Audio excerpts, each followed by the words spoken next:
So today we are going to start our second chapter, that is inverse trigonometric function. First chapter जो हम लोगों ने relation and function का पढ़ा था, उस chapter के बाद हम लोग second chapter inverse trigonometric functions पढ़ेंगे. Inverse trigonometric function में हमारे पास थोड़ा सा concept जो है relation and function का use होगा, जिसमें हम लोगों ने inverse of a function find out किया था और उसमें हम लोगों ने conditions बताई थी. या तो हम composite function use कर लेते हैं या फिर हम लोग क्या कर लेते हैं कि उनको वन वन और ऑन टू ग्रुप कर लेते हैं और उसके बाद इनवर्स फाइंड आउट कर लेते हैं. But before starting this inverse trigonometric function हम लोग कुछ प्लस वन क्लास का बेसिक कंसेप्ट यूज करते हैं. Some basic concept for trigonometric functions of class plus one. और बेसिक कंसेप्ट क्या है कि हमारे पास जो 6 ट्रिग्नोमेट्रिक रेशियो हैं, उन 6 ट्रिग्नोमेट्रिक रेशियो की हमारे पास डोमेन कितनी है और उसके बाद उसकी रेंज कितनी है, ये हम लोगों ने पहले सीखना है, सो दैट कि हम लोग इनवर्स ट्रिग्नोमेट्रिक फंक्शन की भी डोमेन और रेंज फाइंड आउट कर सकें. क्योंकि हम लोगों ने रिलेशन एंड फंक्शन चैप्टर में पढ़ा था कि if a function f from capital x to capital y, तो उसका inverse capital y to capital x होता है. मतलब डोमेन और कोड डोमेन जो है आपस में इंटरचेंज हो जाती है. So firstly we need to learn the domain and range of the trigonometric function. तो सबसे पहले हमारे पास sin function होता है. First function is sin function from capital R to -1 to 1. Capital R to -1 to 1 का मतलब है कि साइन फंक्शन की जो डोमेन है वो ऑल रियल नंबर है और उसकी रेंज -1 to 1 है. मतलब क्या है कि साइन की जो मर्जी वैल्यू पुट कर लें वो हमेशा -1 to 1 के बीच में लाई करती है. सेकेंडली हमारे पास आ जाता है cos function. Again cos function की डोमेन आती है capital R to -1 to 1. Domain again cos function की भी कैपिटल R होती है और रेंज हमारे पास -1 to 1 हो जाती है. इसके बाद थर्ड हम लोग कंसीडर करते हैं टेंजेंट फंक्शन.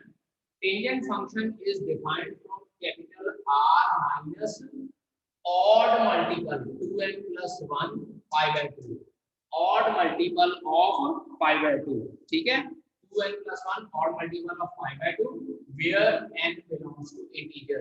ये हमारे पास डोमेन होती है टेंजेंट फंक्शन की. टेंजेंट फंक्शन में हम लोग जो मर्जी वैल्यू पुट कर सकते हैं, लेकिन odd multiple of pi by 2 नहीं पुट करना. Odd multiple of pi by 2 मतलब pi by 2, 3 pi by 2, 5 pi by 2, 7 pi by 2. क्योंकि pi by 2 का मतलब होता है 90 डिग्री और टेंजेंट 90 डिग्री हम लोगों ने पढ़ा है नॉट डिफाइंड होता है. और ये इसकी डोमेन होती है और उसके अकॉर्डिंगली इसकी रेंज हमारे पास क्या आ जाती है, ऑल रियल नंबर.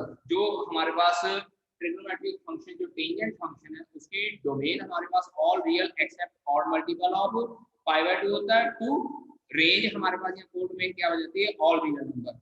सिमिलरली इसके बाद हम लोग फोर्थ फंक्शन फाइंड आउट करते हैं कोटेंजेंट फंक्शन. तो कोटेंजेंट फंक्शन की हमारे पास क्या होती है, all multiples of pi. All multiples of pi x is equals to n pi होता है हमारे पास, where n belongs to integer. मतलब क्या है कि अगर कोटेंजेंट फंक्शन में हम लोगों ने वैल्यू पुट करनी है तो पाई के मल्टीपल नहीं होने चाहिए. पाई के मल्टीपल मतलब n की वैल्यू इंटीजर्स पुट करते हैं, 0 पुट कर लेंगे, उसके बाद पाई, उसके बाद 2 पाई, 3 पाई, 4 पाई या माइनस की वैल्यू पुट कर लेंगे, -1 पाई या -2 पाई एंड सो ऑन. क्योंकि कोटेंजेंट 0 हमारे पास इंफिनिटी होता है, नॉट डिफाइंड होता है. और सिमिलरली बेटा जी इसकी रेंज भी हमारे पास ऑल रियल नंबर्स ही आती है. इसके बाद फिफ्थ फंक्शन हमारे पास सीकेंट फंक्शन था.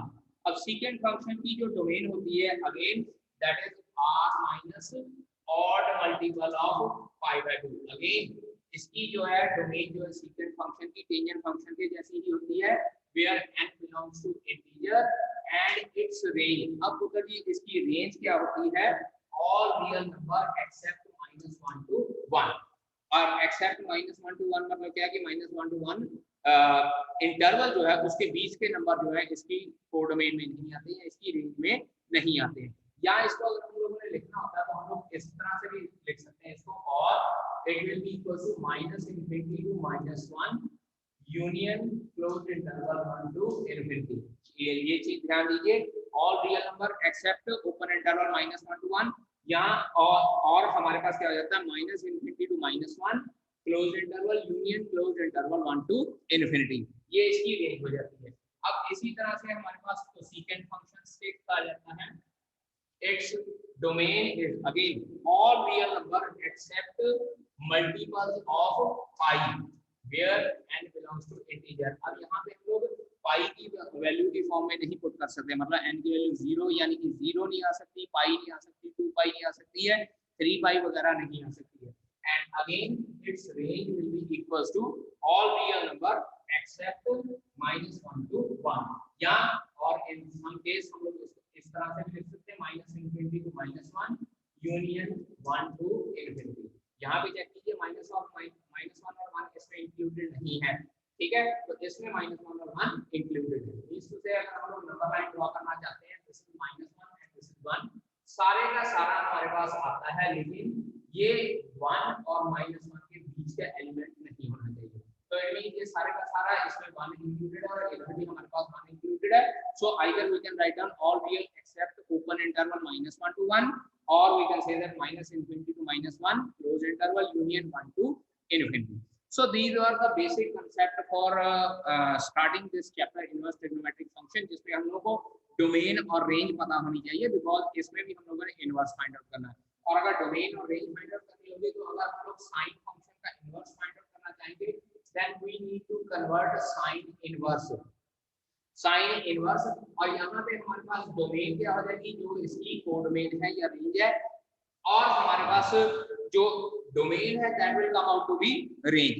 बट इसमें थोड़ा सा एक प्रॉब्लम होती है, जब हम लोग इसको इस तरह से लिखते हैं तो ऑल रियल नंबर, अब यहाँ पे ये हमारे पास प्रॉब्लम आती है। Now what is the problem, let us discuss.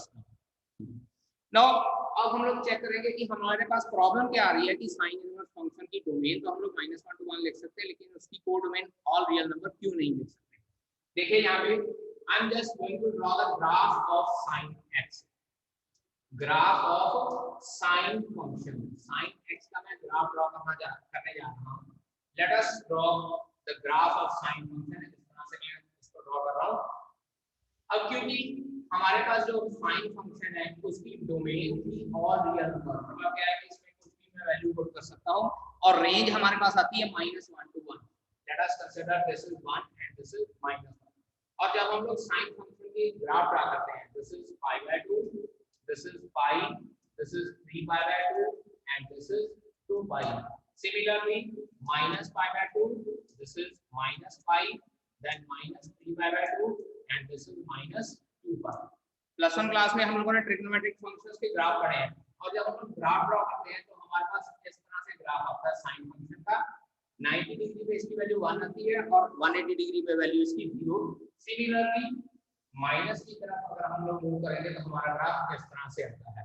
नीचे 3π/2 की वैल्यू हमारे पास -1 आ जाती है, क्योंकि ये थर्ड क्वाड्रेंट में चला जाता है, और थर्ड क्वाड्रेंट में हमने पढ़ा साइन नेगेटिव होता है। सिमिलरली अगर हम लोग इस साइड पे जाते हैं तो हमारे पास -π/2 से लेकर π/2 दिस साइड, एंड अगेन ये हमारे पास इस तरह से ऊपर की तरफ आ जाता है। So this is the graph of the sine function. अब इनवर्स ट्रिग्नोमेट्रिक, जब हम लोग इनवर्स फंक्शन फाइंड आउट करते हैं तो इनवर्स फंक्शन में मैंने कहा था कि ग्राफ 1 होना चाहिए और ऑन-टू होना चाहिए।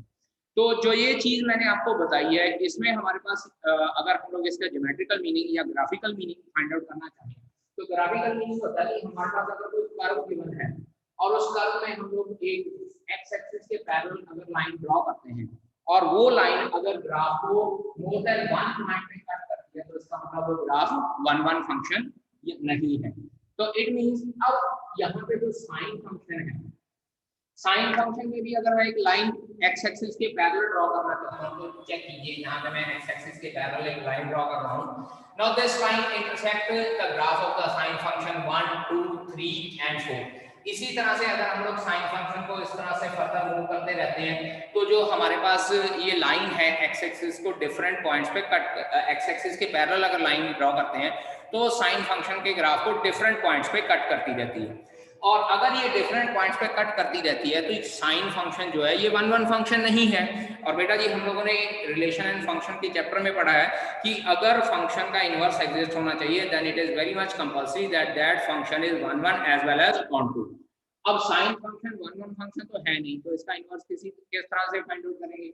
सिमिलरली अगर हम लोग कॉस फंक्शन ड्रॉ करते हैं, अब देखिए कॉस फंक्शन की बात करें तो कॉस फंक्शन का मैं ग्राफ ड्रॉ करके आप लोगों को दिखाता हूं। दिस इज कॉस फंक्शन, और कॉस फंक्शन का भी जब हम लोग ग्राफ ड्रॉ करते हैं, ये देखिए हमारे पास कुछ इस तरह से होता है। This is 0, this is 1 and this is -1। Again π/2 pi 3 pi/2 and 2 pi. After that minus pi/2, minus pi, minus 3 pi/2 and minus 2 pi. अब जब cos फंक्शन हम लोग ड्रा करते हैं, cos 0 की वैल्यू हमारे पास 1 होती है और cos 90 की वैल्यू 0 होती है। तो जो cos फंक्शन है वो कुछ इस तरह से ड्रा होता है, पाई के ऊपर -1 और उसके बाद 3 पाई पे फिर वैल्यू इस साइड पे।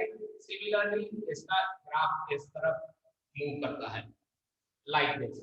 अब cos फंक्शन का ग्राफ अगर हम लोग मूव कर रहे हैं, इसको इस तरह से मैं आगे की तरफ बढ़ा लेता हूं और फिर से एक लाइन x एक्सिस के पैरेलल ड्रा करने की कोशिश करता हूं। चेक कीजिए, यहाँ पे ये डिफरेंट वैल्यूज में कट कर रहा है गिवन ग्राफ को। तो it means neither sin x nor cos x and similarly the remaining 4 t ratios। हमारे पास कोई भी t रेशियो जो है वो 1 1 नहीं है through out its domain. Domain क्या थी? All real number. अब अगर हम लोग ऑल रियल नंबर में डोमेन में हमारे पास फंक्शन 1 1 ही नहीं है, then how can we find out the inverse of the trigonometric function? Now to remove this ideology कि ये जो साइन फंक्शन है और कॉस फंक्शन है ये 1 1 नहीं होते हैं, what we need to do, हम लोग क्या करते हैं, जो साइन फंक्शन की डोमेन है उसको छोटे छोटे सब पार्ट्स में डिवाइड कर लेते हैं। अगेन बेटा जी मैं फिर से दोबारा से साइन फंक्शन का ग्राफ ड्रॉ करने जा रहा हूं। Let us draw the graph of sine function. This is x axis and this is y axis. कुछ इस तरह से साइन फंक्शन का मैं ग्राफ दोबारा से ड्रॉ कर रहा हूं। This is 0, this is pi/2, this is pi 3 pi/2 and this is 2 pi। Similarly इस साइड पे minus pi/2, minus pi, minus 3 pi/2 and this is minus 2 pi और this is 1 and this is -1। Graph draw करते हैं sine function का, कुछ इस तरह से आता है हमारे पास और लेफ्ट हैंड साइड पे नेगेटिव लाइक दिस। तो अब अगर हम लोग, मैंने ये कहा कि ये जो साइन फंक्शन है ये 1 1 फंक्शन नहीं होता, तो मैंने ये कहा था कि साइन फंक्शन को 1 1 फंक्शन रिमूव करने के लिए क्या करते हैं कि जो साइन फंक्शन की डोमेन होती है उसको हम लोग छोटे छोटे सब पार्ट्स में डिवाइड कर देते हैं। अब देखिए यहाँ पे मैं सब पार्ट्स किस तरह से डिवाइड कर रहा हूँ। लेट अस कंसीडर एक लाइन मैं यहाँ पे -pi/2 पे ड्रॉ कर लेता हूँ और एक लाइन यहाँ पे pi/2 पे ड्रॉ कर लेता हूँ। सिमिलरली नेक्स्ट लाइन 3 पे ड्रॉ कर लेता हूं और इधर भी -3 पे ड्रॉ कर लेता हूं। और बेटा जी आपको एक बात बता दूं, ये लाइन ड्रॉ करने का तरीका इस तरह से होता है कि हम लोगों ने लाइन इस तरह से ड्रॉ करनी है कि उस इंटरवल में जो हम लोगों ने छोटा पार्ट हम लोगों ने डिवाइड किया है, सब इंटरवल में डिवाइड किया, उस इंटरवल में only 1 maximum and only 1 minimum होना चाहिए। ये मींस टू से जैसे हमारे पास ये क्रेस्ट और ट्रफ जा रहा है, एक ही क्रेस्ट होना चाहिए और एक ही ट्रफ होना चाहिए, इससे ज्यादा नहीं होना चाहिए। अब अगर बात करें तो मैंने ये जो डिफरेंट सब इंटरवल में डिवाइड किया, एक सब इंटरवल इधर बात कर लेते हैं, दिस इज -3/2 से लेकर -5/2 तक। दूसरा सब इंटरवल मैं डिवाइड कर रहा हूं -5/2 से लेकर 5/2 के बीच में। उसके बाद तीसरा सब इंटरवल चेक कीजिए 5/2 से लेकर 3/2 की फॉर्म में। And similarly left hand side पे हम लोग जाते हैं, राइट हैंड साइड पे भी चले जाते हैं। तो अब यहाँ पे देखिए कि मैं अब ग्राफ के एक पैरेलल लाइन ड्रॉ कर रहा हूँ x एक्सिस पे। अब अगर इसकी बात करें तो यहाँ पे चेक कीजिए, मेरे पास जो ये इंटरवल आई थी यहाँ -pi/2 से लेकर pi/2 के बीच में, दिस इज अ स्मॉलर सब इंटरवल। ये मेरे पास सब इंटरवल है और इसमें मैं जब लाइन ड्रॉ की तो x एक्सिस के पैरेलल लाइन ने ग्राफ को सिर्फ एक पॉइंट पे कट किया है। चेक कीजिए, only one point is there where this line intersects the graph of the sine function. Similarly अगर हम लोग अगली बात करें नेक्स्ट इंटरवल 5/2 से लेकर 3/2 तक, तो उसमें भी सिर्फ एक पॉइंट पे लाइन ने कट किया है। Similarly in this side only one point पे ये छोटा सा एक सब इंटरवल है जिसमें एक पॉइंट पे कट किया। नेक्स्ट सब interval is this one and next sub interval is this one. So means to say that कि हर एक सब इंटरवल में जो अगर मैं लाइन ग्राफ के x एक्सिस के पैरेलल ड्रॉ कर रहा हूँ तो सिर्फ एक पॉइंट पे कट कर रही है। और उसके बाद हमारे पास जो साइन का ग्राफ है उसमें डिफरेंट वैल्यूज के लिए डिफरेंट आंसर आ रहा है। तो डिफरेंट वैल्यूज के लिए डिफरेंट आंसर, और जो भी वैल्यू पुट कर रहा हूँ उसके लिए कुछ ना कुछ आंसर मेरे पास जरूर आ रहा है। तो इट मींस कि sine function onto function तो है ही है, अब अगर इस छोटी सी इंटरवल में इसको डिवाइड कर लिया then sine function is 1 1 function. Similarly cos function की हम लोग बात करते हैं तो उसमें भी हमारे पास 1 1 फंक्शन आ जाता है।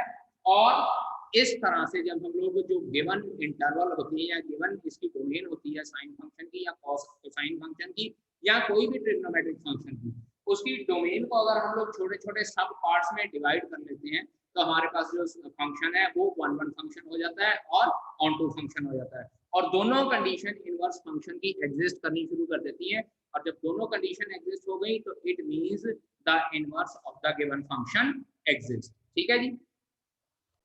Now I have drawn the two graphs, that is first one is of sine function and second one is of cos function। अब जब साइन फंक्शन का हम लोग ग्राफ ड्रा करते हैं तो इसमें हम लोग इंटरवल यहाँ पे लेते हैं π/2 से लेकर और यहाँ पे -π/2। ठीक है। अब मैंने आपको ये एक्सप्लेन किया था कि हम लोगों ने सब इंटरवल इस तरह से डिवाइड करना है कि सब इंटरवल में हमारे पास सिर्फ एक मिनिमम वैल्यू और एक मैक्सिमम वैल्यू होनी चाहिए। इस तरह से सब इंटरवल में ड्रॉ करना है।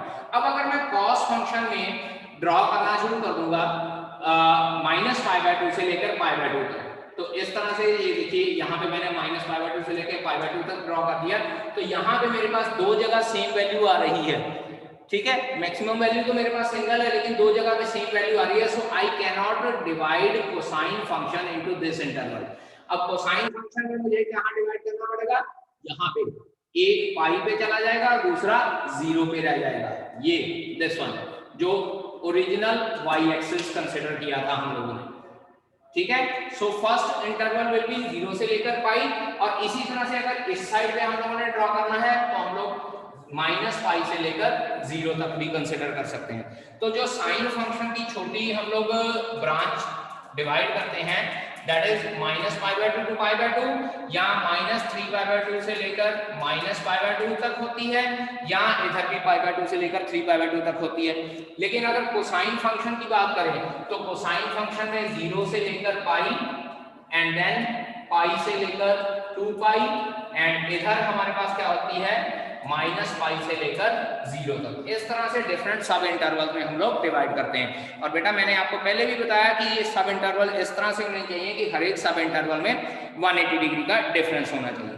सो this was the basic concept to convert the given trigonometric function into 1 1 and onto, क्योंकि अदरवाइज ट्रिग्नोमेट्रिक फंक्शन जो है 1 1 फंक्शन नहीं होते हैं। So to find out the inverse of the function we need to divide the domain of the given trigonometric function into small sub intervals. Now write down the definition. Principal value branch, एक important definition यहाँ से आती है principal value branch।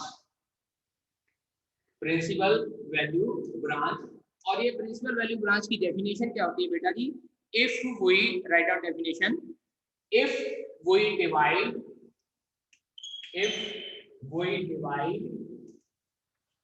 the domain of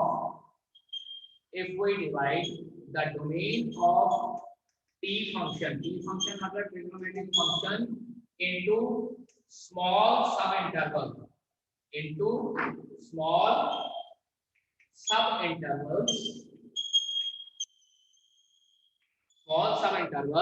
such that the t function यानी कि trigonometric function becomes 1 1 and onto, then we can say that that sub interval is called the principal value branch of t ratio, is called the principal value branch of the t ratio। ठीक है बेटा। Now it means कि हमारे पास inverse trigonometric function 1 1 भी बन गए हैं और ऑन टू भी बन गए हैं। और अगर ये ट्रिग्नोमेट्रिक फंक्शन 1 1 और ऑन टू बन गए हैं तो इट मींस इनका इनवर्स एग्जिस्ट करेगा। So we can say that inverse find out करने के लिए हम लोग क्या करते हैं, fx = y। Late us consider मेरे पास फंक्शन था fx = sin x, और जब sin x को y के बराबर पुट करते हैं it implies sin x = y, तो इट इम्प्लाइज x की वैल्यू हमारे पास क्या आ जाती है sin इनवर्स y। और यहां से x क्या आ जाता है हमारे पास f इनवर्स y, तो it means f inverse y will be equals to sin inverse y, और चेंजिंग अगर वेरिएबल करते हैं तो f इनवर्स x क्या हो जाएगा हमारे पास sin इनवर्स x हो जाएगा।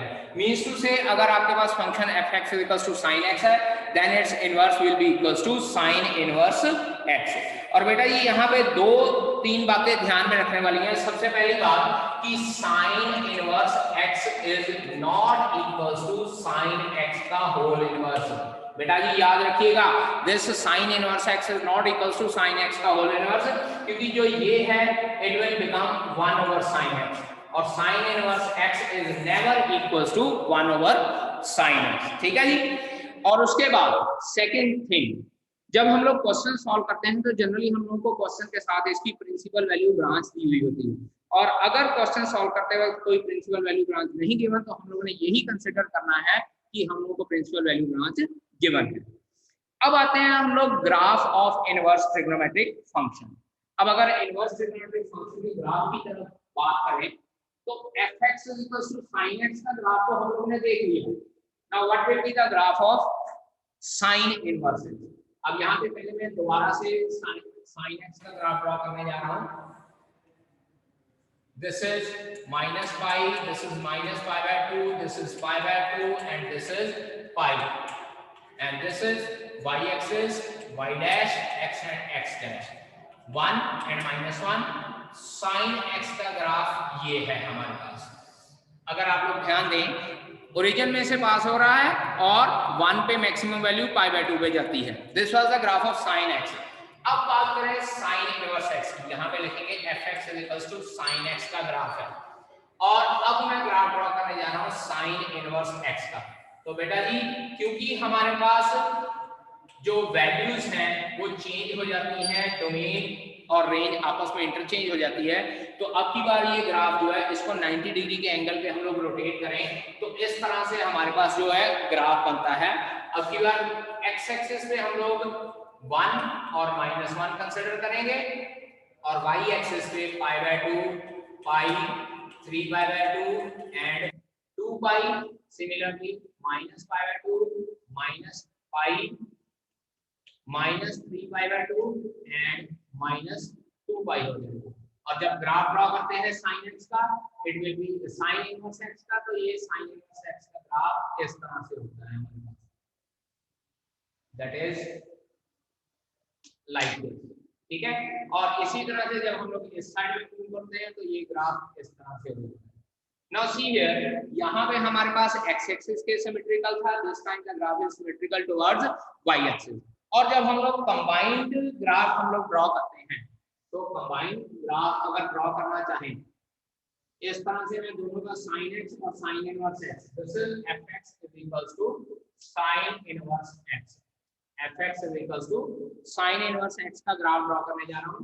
अगेन sin x का ग्राफ तो मेरे पास कुछ इस तरह से होता है, इसको थोड़ा सा हम लोग आगे बढ़ा देते हैं। This is the graph of sin x like this. और अगर हम लोग sin इनवर्स का ग्राफ ड्रॉ करना चाहे तो बेटा जी वो इस तरह से होता है, इस तरह से मूव होएगा, and we can say that कि both graphs are mirror image of each other. अगर हम लोग ओरिजिन में इस तरह से, ओरिजिन से 45 डिग्री के एंगल पे पास होते एक मिरर ड्रॉ रख देते हैं तो आप लोग चेक कर सकते हैं कि दोनों ग्राफ जो है वो एक दूसरे का मिरर इमेज होते हैं। तो it means fx = sin x का graph with respect symmetrical towards x axis, और fx = sin इनवर्स x का graph symmetrical towards y axis. और एक बात याद रखिएगा कि दोनों ग्राफ एक दूसरे का मिरर इमेज होते हैं। ठीक है जी। अभी तक हम लोगों ने पढ़ा है कि साइन फंक्शन 1 फंक्शन नहीं होता था, कॉस फंक्शन 1 फंक्शन नहीं है, तो we have to convert them into principal value branch. अब इसके बाद हम लोग बात करते हैं प्रिंसिपल वैल्यू ब्रांच की। प्रिंसिपल वैल्यू ब्रांच क्या होते हैं कि हमारे पास जैसे साइन, मैंने बेसिक कंसेप्ट में बताया था कि साइन फंक्शन की डोमेन क्या होती है और उसकी रेंज क्या होती है, इसी तरह से हम लोग इनवर्स ट्रिग्नोमेट्रिक फंक्शन की डोमेन और रेंज भी बात करते हैं। तो सबसे पहले हमारे पास आ जाएगा sine inverse. This is first, it will be from -π/2 to π/2 to closed interval -1 to 1। अब ये -π/2 को sine inverse function, just a minute, ये उल्टा कर दिया।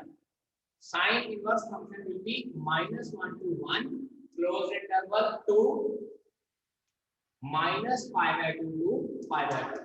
क्योंकि हम लोग साइन फंक्शन की डोमेन -π/2 से लेकर π/2 कंसीडर करेंगे तो उसकी रेंज -1 to 1 आएगी। तो इनवर्स फंक्शन के लिए हम लोगों को क्या करना है, उन दोनों को इंटरचेंज करना है। और याद कीजिए मैंने इस लेक्चर के स्टार्टिंग में बोला था कि अगर हम लोग r लिख देंगे तो वो इनवर्स ट्रिग्नोमेट्रिक फंक्शन एग्जिस्ट नहीं करेगा, वो 1 1 नहीं।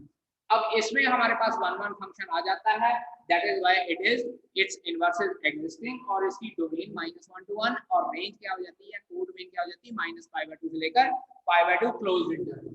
सेकेंडली हमारे पास आ जाता है cos इनवर्स, अगेन इसकी डोमेन -1 to 1 क्लोज्ड इंटरवल, लेकिन इसकी कोड डोमेन या range will be equal to 0 to π। याद कीजिए हम लोगों ने इसको 0 to π में कन्वर्ट किया था जब इसका सब इंटरवल बनाया था। Third one is tangent inverse, tangent inverse function, और इसकी डोमेन हमारे पास क्या आ जाती है, all real number, all real number, क्योंकि जो टेंजेंट फंक्शन है उसकी code domain all real number थी, और इसकी हमारे पास कोड डोमेन क्या आ जाएगी, that will be equals to -π/2 to π/2 और open interval. -π/2 to π/2 close interval नहीं लिखना बेटा जी, अदरवाइज इसका मतलब हो जाएगा कि -π/2 और π/2 भी इन्वॉल्व है, and that is the place where tangent's value does not exist. इसलिए हम लोग को इसकी ओपन इंटरवल में लेनी पड़ेगी वैल्यू।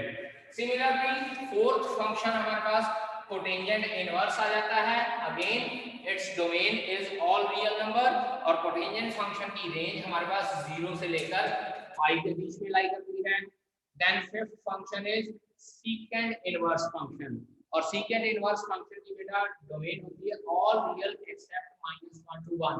जहां मैंने आपको बताया था कि हम लोग -∞ टू क्लोज इंटरवल -1 वगैरह ले सकते हैं, और इसकी रेंज हमारे पास कहां तक लाई करती है बेटा जी, याद रखिएगा इट्स रेंज इज 0 to π, लेकिन इसमें π/2 इज नॉट इंक्लूडेड, π/2 इसमें इंक्लूडेड नहीं होता, ये सिंगल एलिमेंट है, π/2 जिसमें इंक्लूड नहीं होगा।